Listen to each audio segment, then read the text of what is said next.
ஓம் நமச்சிவாயம். சிவதாசன் ஜெகநாதன். ஆன்மீக அன்பர்கள் அனைவருக்கும் இனிய வணக்கம். இப்போ நம்ம ஒரு திருமுறைகள் விளக்கத்தில் கோளொரி பதிகம் பற்றி நம்ம பதிவினை பார்த்து கொண்டிருக்கிறோம். முதல் பதிவில் நம்ம கோளொரி பதிகத்தின் முதல் பதிவில் கோளறு பதிகனுடைய முன்னுரையை பார்த்தோம். அந்த முன்னுரையிலே கோளரி பதிகம் தோன்றிய வரலாற்றை பார்த்தோம். அதனுடைய சிறப்புகளை பார்த்தோம். கோளரிகம் பதிகம் ஓதுவதனால் நமக்கு என்னென்ன நன்மைகள்லாம் கிடைக்கும் அப்படிங்கிறத தெளிவாக நம்ம பார்த்தோம். இப்போ இன்றைய பதிவிலிருந்து நாம் அதில் உள்ள 11 பாடல்களை, கோளரி பதிகத்தில் 11 பாடல்கள், 10 பாடல்களும் ஒரு திருக்கடைக்காப்பு என்ற பலஸ்ருதியும் இருக்குது. அதில் பார்க்க போகிறோம்.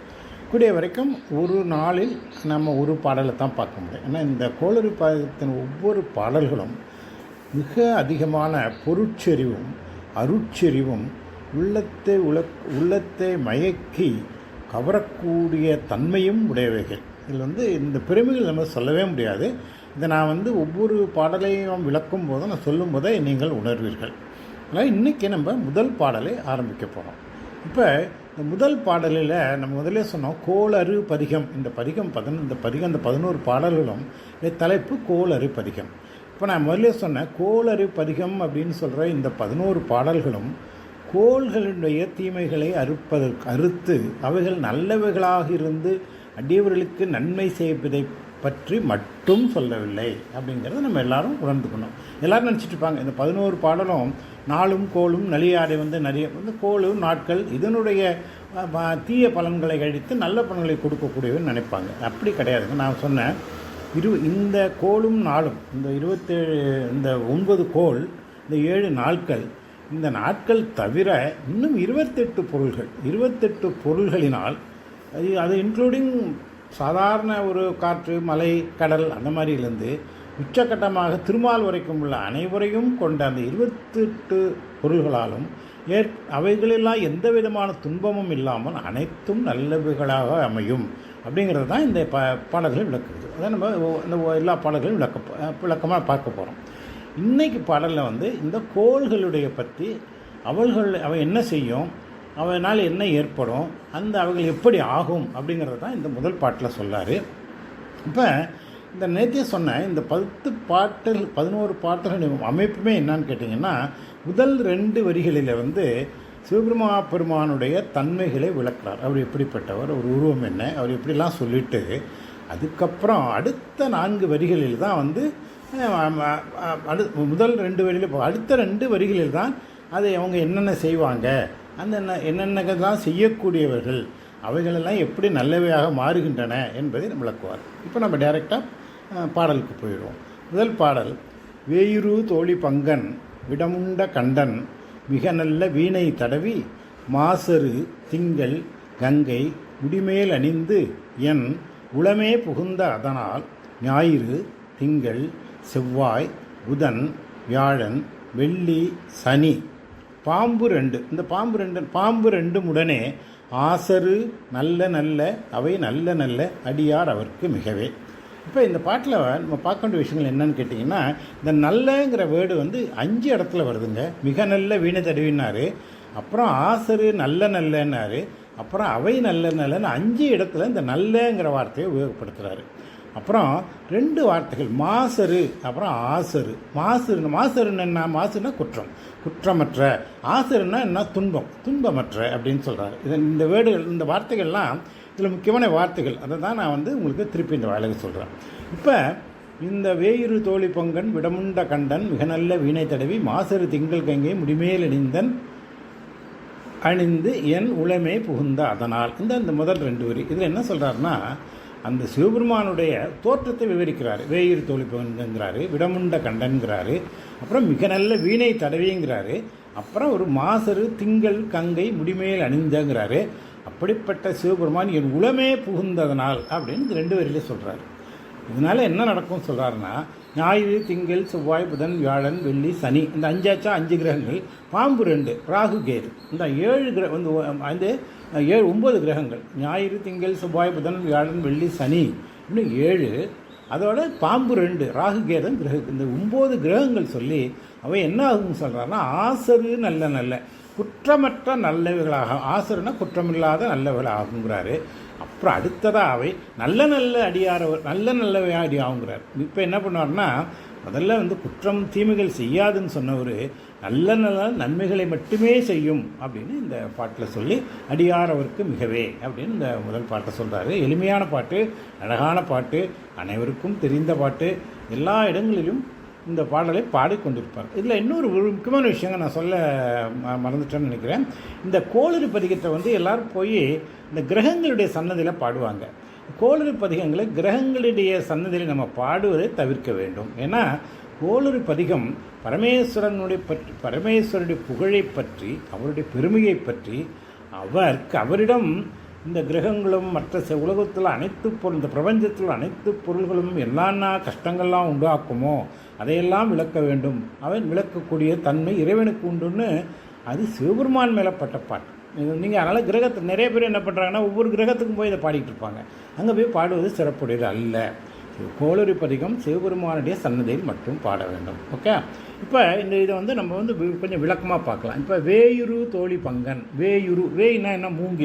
மூங்கில் தோழினா மூங்கிலை போன்ற தோல்னாக்கா அழகான வளைந்த மெலிமையான தோலை உடைய பங்கன்னா உமை பங்கன். அது யார்? மேயுரு தோழிங்கிறது உமையம்மையான பார்வதி அம்மாவுடைய தோல் வந்து மூங்கிலை போன்று அழகாக இருக்கும். அப்போ அந்த பார்வதியினுடைய பார்வதியை இடப்பாகத்திலே கொண்டவர். அதுதான் வேயுரு தோழி பொங்கன்கிறார். அப்புறம் அவர் என்ன சொல்கிறாருன்னா, விடம் உண்ட கண்டன்கிறார். அவர் என்ன பண்ணார்? விஷத்தை சாப்பிட்டார். ஆலகால விஷத்தை சாப்பிட்டார் இல்லையா? பார்க்கடலை வந்து அமிர்தத்துக்காக தேவர்களும் அசுரர்களும் இணைந்து மகாவிஷ்ணு எல்லாரும் சேர்ந்து கடைஞ்ச போது ஆலகால விஷம்தான் முதல்ல வந்தது. இந்த ஆலகால விஷம் பிரபஞ்சத்தையே அழிக்கக்கூடியது. இந்த பிரபஞ்சத்தை காப்பதற்காக சிவபெருமான் அந்த ஆலகாலத்தை உண்டார். இந்த கதை நமக்கெல்லாம் தெரியும். அந்த விளக்கத்துக்குள்ள அந்த உண்ட நஞ்சை அம்பாள் அவருடைய கண்டத்தை பிடித்து அங்கே நிறுத்திட்டாங்க. அந்த கண்டத்திலே அவருடைய தொண்டையிலே அந்த நஞ்சு நின்று விட்டது. அதனால் விடம் உண்ட கண்டன், விஷத்தை தொண்டையிலே கொண்டவர். அப்புறம் அவர் என்ன பண்ணுறாருன்னா வீணை வாசிக்கிறாருங்க. ஏன்னா சிவபெருமான் வந்து இசையிலேயே பெருமையான நாட்டம் கொண்டவர். தெரியும் உங்களுக்கு. அவர் வந்து இசைக்கே இந்த பிரபஞ்சத்தை படைத்ததே எப்படின்னு கேட்டிங்கன்னா இசையினால் தான் படைத்தார். அவர் கையில் வந்து இது உடுக்க இருக்கும், தமிழ் இருக்கு இல்லையா, அதை ஆட்டினா அதில் ஏற்பட ஒலியினால் இந்த பிரபஞ்சமே உற்பத்தி ஆயிற்று அப்படின்னு நம்ம சொல்லுவாங்க. அதே மாதிரி எல்லா விதத்திலும் எல்லா நிலைகளிலும் இசையை அனுபவித்து அதை மகிழ்ச்சி அடையக்கூடியது, அதை மகிழக்கூடியவர் சிவபெருமான். அதனால் அவர் வீணை வாசிப்பார். இதுக்கு ஒரு கதை கூட இருக்குங்க. இந்த பார்வதி வந்து சதியாக நம்முடைய தட்சனுடைய மகளாக பிறந்து தாட்சாயணியாக இருக்கும்போது அப்போ சிவபெருமானுக்கு தவம் இருக்காங்க. அவர் வந்து எனக்கு கல்யாணம் பண்ணிக்கணும்னு. அப்போ ஒரு நாள் அம்பாள் வந்து மலர் பறிக்க ஒரு வனத்துக்கு போகும்போது அங்கே சிவபெருமான் வீணை வாசித்து கொண்டிருக்கிறார். அம்பாளுக்கு அவர் சிவபெருமான் தெரியாது.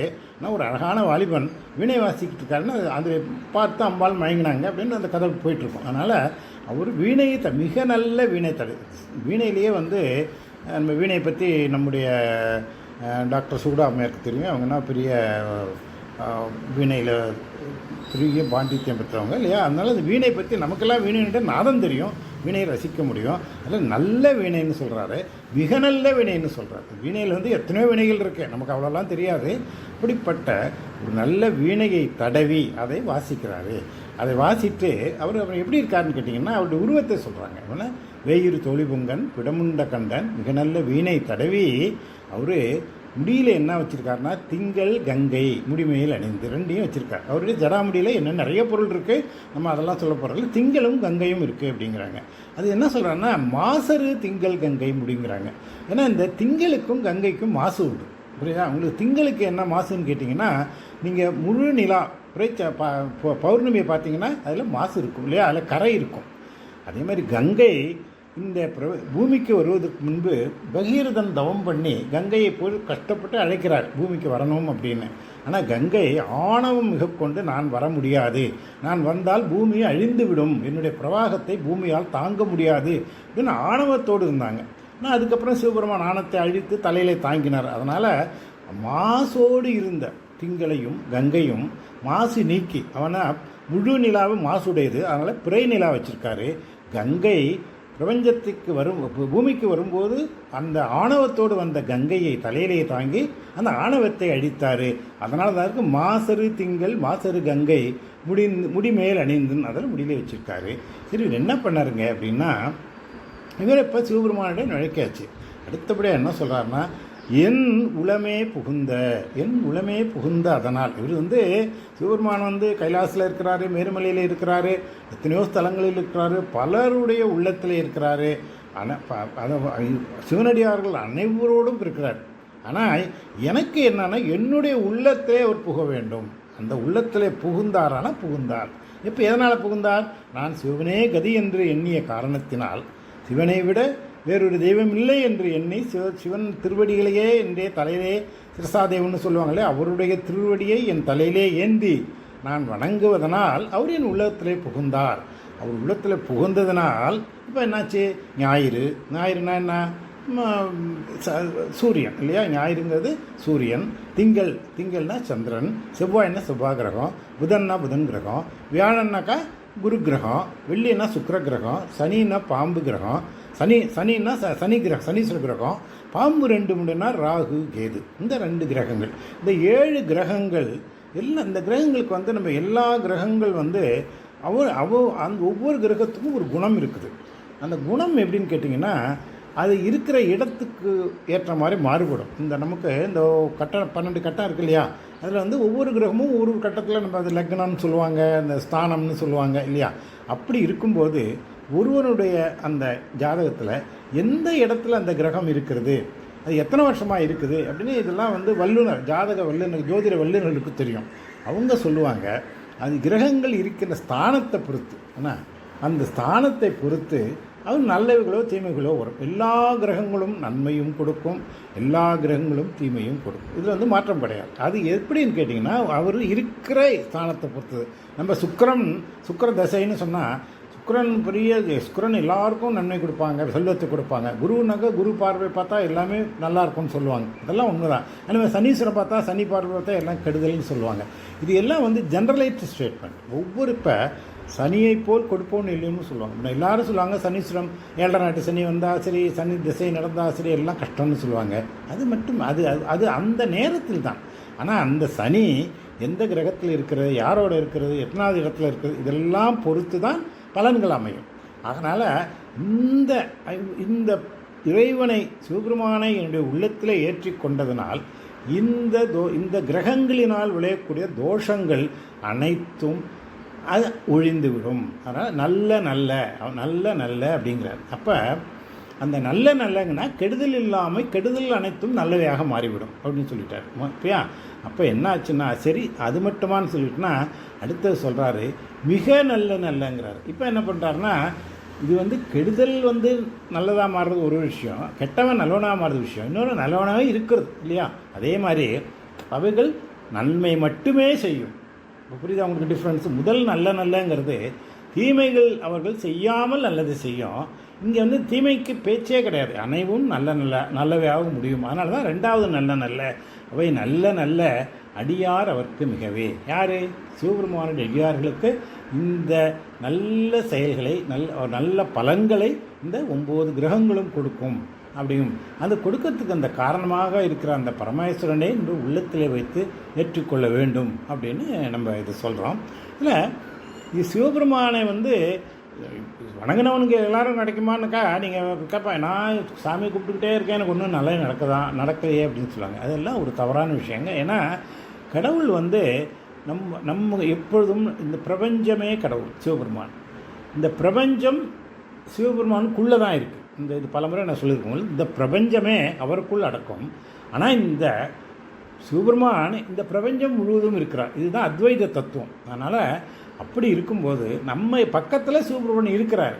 ஆனால் அவர் உள்ளே புகணும்னு, உள்ளத்திலே புக வேண்டும்னு நினைக்கிறார். இப்போ நம்ம ஸ்ரீயான சமுதர் பாட்டினார், தோடுடைய செவ்வியன் விடையேறி ஊர் தூவன் மீது சூடி காடுடைய சொறி பூசி என் உள்ளம் கவர் கல்வன்னு சொன்னார். அவருக்கு என்ன 3 வயசில் பாட்டு பாடும்போது என் உள்ளம் கவர் கல்வன், அவர் உள்ளத்தை கவர்ந்து உள்ளத்தில் ஏற்றினார்கிறார். அதாவது அவர் தேவாரத்தின் முதல் பாட்டிலேயே என் உள்ளம் கவர்கள்வன் ஏடுடைய முனரான் முனை நாட் பணிந்தேத்தான் இந்த பாட்டு வருது இல்லையா.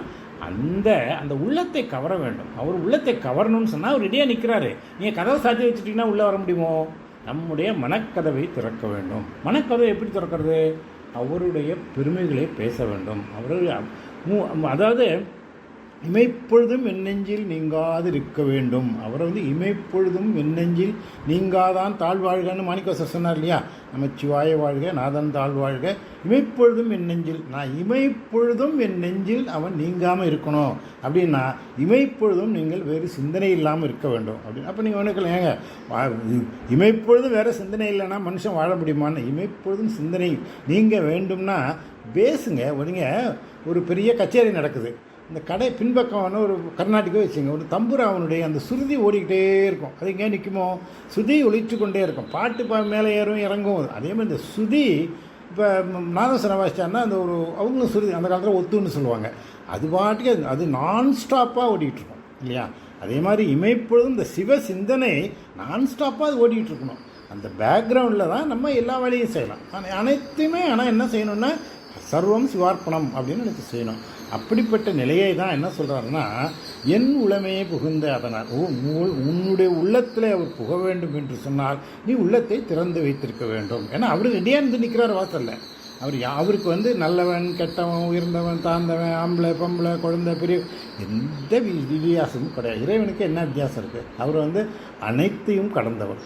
கடவுள் அனைத்தையும் கடந்தவர். அவர் எல்லாத்தையும் கடந்து யார் தீவன் கூப்பிட்டா கூட வரத்தான் ரெடியாக இருக்காரு. ஆனால் தீவன் கிட்ட நெருங்கி விடமாட்டான், அது வேறு விஷயம். யாராக இருந்தாலும் கூப்பிட்ட பொருளுக்கு குறைவில்லாத நிறைவோடு வரக்கூடியவர். அப்போ அதுக்கு நம்முடைய மனக்கதவை திறந்து வைக்க வேண்டும். மனக்கதவை திறந்து வைக்கிறது எது என்னன்னா சிவ சிந்தனை, சிவகீதங்கள், இந்த சிவனுடைய பஞ்சாட்சர மந்திரம், திருமுறைகள், வேதங்கள், சுருத்திகள் எத்தனையோ இருக்குது. இவைகளெல்லாம் நம்ம மனத்தில் அது ஓடிக்கிட்டே இருக்கணுங்க. நம்ம இப்போ உட்காந்தா ஈஸ்வரான எந்திரி அது ரிஃப்ளெக்ஸாக வரணும். இந்த சிவனுடைய அந்த சிந்தனை நம்ம அறியாமலே வர வேணும். அப்படி தான் இல்லையா?